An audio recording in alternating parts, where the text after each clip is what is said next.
हमारा ये सनातन धर्मियों का संकल्प है, जो हमारी प्राचीन गुरुकुल परंपरा थी उसी परंपरा के अनुसार अपना आचार व्यवहार आचरण होना चाहिए। और यदि हम उसमें सफल न हुए तो आपके साथ साथ में जो आचार्य हैं उन पर प्रसन्न चिन्ह लग जाता है। जो मैं हर एक जगह इस लोक को बोलता हूँ, आचनोति शास्त्राणि आचार स्थापनादपि। जो आचार्य हैं, विद्वान हैं, वेदज्ञ हैं, संत महात्मा हैं, वो अनेक प्रकार से स्मृतियों में, शास्त्रों में, वेद में जो विधि निषेध होता है ना, में क्या करना चाहिए क्या नहीं करना चाहिए, उसको चिन्हित करते हैं, उनको अपने व्यवहार में लाते हैं। और आचार स्थापनादपि, और उन्हीं बातों, उन्हीं आचार विचार आचरण को वो समाज में स्थापित करते हैं। जो गुरु लोग हैं, जो दीक्षा वगैरह देते हैं, तो अपना जो आचार है अपने भक्तों में स्थापित करते हैं। जो गुरुकुल के जो आचार्य होते हैं, उनको जो आचार विचार आचरण है वो अपने शिष्यों में स्थापित करते हैं। जैसे हमारे परम तपोनिष्ठ स्वधर्माचरण विशिष्ट शिष्ट नैष्ठिक ब्रह्मचार्य जी श्री जीवन दत्त जी महाराज, उनका जो आचरण था वो पूरे विद्यालयों को प्रभावित करता था। क्यों?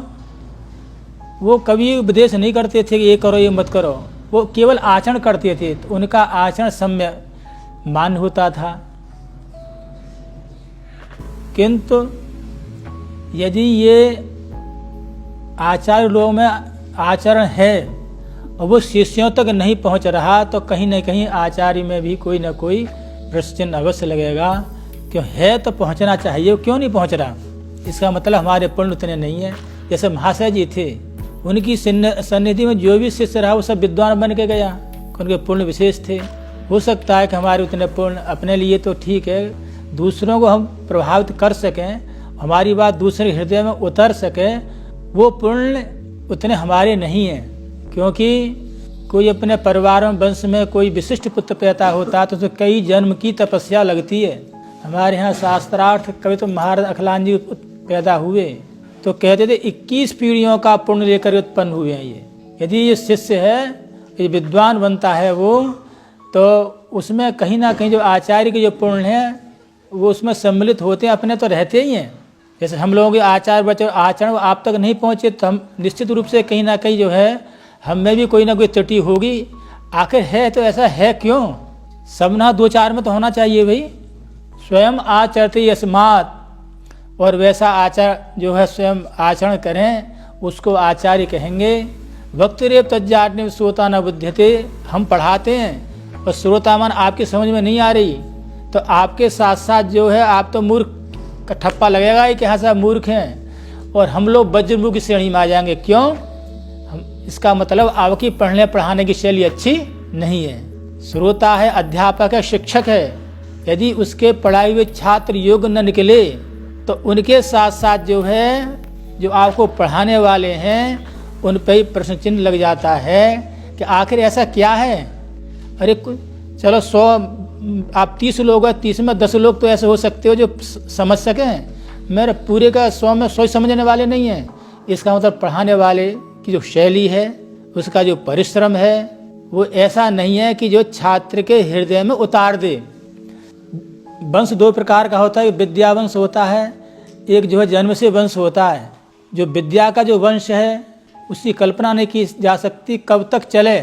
हमने किसी का 7 पीढ़ी वंश चला जाता है, किसी तीसरी पे, और 21 पीढ़ियाँ तो किसी ने देखी हैं, फिर अंतिम में नहीं चलता गोद ले लेते हैं, बहुत सी प्रक्रिया करते हैं।